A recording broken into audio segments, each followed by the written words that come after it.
Hello everybody, welcome to this third video in the series going through some of the main lessons we've learned from the exam reports all the way from 2017 up to 2024.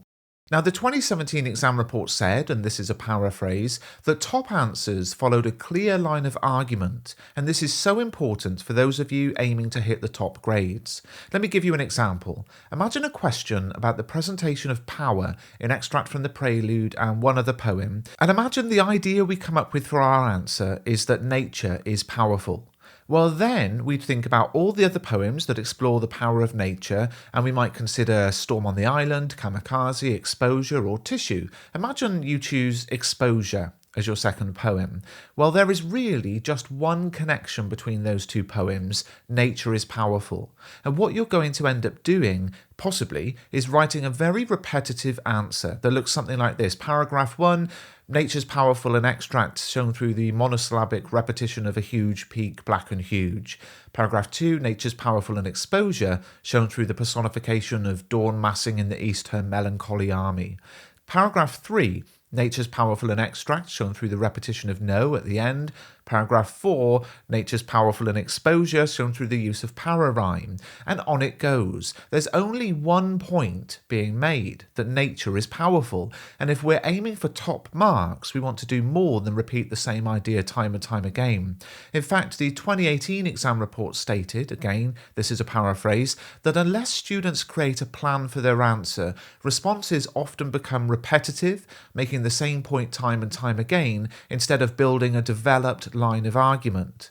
So a developed line of argument might be something like, whilst humans think they are powerful, it is nature that is truly powerful. Now that's a line of argument. It develops. I'm going to perhaps spend the first half of my answer looking at how humans initially think they're powerful, and the next half looking at how nature is truly powerful. Now with that in mind, I won't be repeating the same point time and time again, and I'll be looking to access the higher levels in the mark scheme with a line of argument. But that narrows down our choice of second poem, or in fact our groupings in the first place, because what we're looking to do is group poems together around a theme where the line of argument connects all the way through. And if you've looked at my last video in this series, that was on the groupings. So here's our line of argument for Extract from the Prelude. Humans think they're powerful. For example, seen through the grandiose language of elfin pinnace to describe the little boat the speaker stole, but ultimately nature's powerful, seen through the repetition and monosyllabic, a huge peak, black and huge, where that grandiose language has abandoned the speaker. Now there's a concept with two parts, and if we think about those two parts, and this is the key part of this video, Exposure doesn't connect very well, because whilst I can write something about the second part, the power of nature, I can't really write anything about the first part, how humans think they are powerful. If anything, the humans in this poem are powerless all the way through. So for the higher marks, we're looking for a line of argument and a second poem which compares in both areas. And in this example, I might choose Kamikaze, with the idea of human power symbolised through the sunrise Japanese military flag, reflecting the national expectation on the soldier, and the tuna, the dark prince muscular, symbolising the true power of nature. Now that doesn't mean that both of the poems have to say the same thing. For example, imagine a question about the reality of war in War Photographer and one other poem. Well, the concept we might come up with could be that war is horrific, but ultimately those in the domestic world outside the war zone are not impacted by it.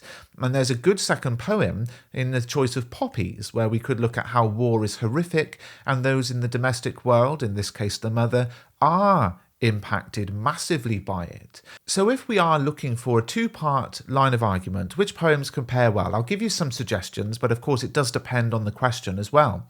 Ozymandias and My Last Duchess both explore how humans think they are powerful, but ultimately this sense of power is revealed to be an illusion. The Charge of the Light Brigade and Exposure both explore how soldiers are worthy of great honour, but war often involves pointless suffering. Kamikaze and Extract from the Prelude both explore how humans think they are powerful, but ultimately it's nature that is truly powerful. War Photographer and Poppies both explore the domestic impact of war, but War Photographer focuses on the national indifference in the domestic world, whereas Poppies focuses on the personal grief. Storm on the Island and the Emigre both address the power of nature and place, but while Storm on the Island demonstrates the destructive power of nature, the Emigre emphasises the enduring emotional connection to the speaker's homeland. Checking Out Me History and London both challenge the institutions that define and confine identity, but whilst Checking Out Me History critiques the education system's biased portrayal of the subject, London reveals the oppressive nature of government and religion. Remains and Bayonet Charge both explore the personal impact of conflict, but whilst Remains examines the lingering psychological consequences of a soldier's actions, Bayonet Charge focuses on the immediate struggle experienced by a soldier during battle, and Tissue and Ozymandias both explore how humans try to control and exert power, but ultimately it's nature that is truly powerful. Now, this is just one way of looking at things, so if you have other ideas, please do put them in the comments section below. So the video I'm linking here on screen is my epic video with 3 points of analysis on every single power and conflict poem, and if you found this video useful, go and have a look at that one, please. But if not, just give this video a thumbs up and subscribe to the channel because there's more coming in this series.